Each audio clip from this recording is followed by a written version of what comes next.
Proč to lámeš, na mají máte asi do pučů.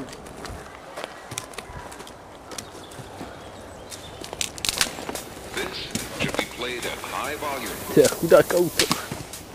No, proto si nechal doma to tvoje, víš? Jinak zmetek, v ruce má kameru a zeptá se mě, ty píšeš milenkám, čeká, že se mu přiznám. No, vezmeme nějaký tady to jehličí, tam. Tam půjdem. Ukázal si kartu, jo. Počkej, tam má rozcestí a my tam zima vyházíme. Až pojedu zpátky, tak tě naberu a zajím někam haldu do lesa. No, ty bajkly se házejí taky dovnitř. Když máte vysačky. Nemám, mě jí nedal. Jak to, že máme vysačky v lese, když krademe dřevo?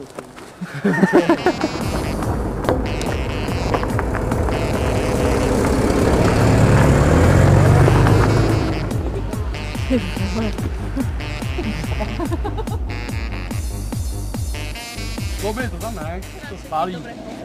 Spálíme s tím autem. Tak on to zvládne vyložit. Ty budeme všichni koukat, jak to vykládá. No jasně, já jak má bolí ruka. Ale je pak povídám. Jo, já vím. Musím se zkažu popovídat, když hodinu. To zahod. Stejně rozláme tě tak. Ne, to už mě, vole, to už dáme sandu, vole, ty vole. To už sandíka.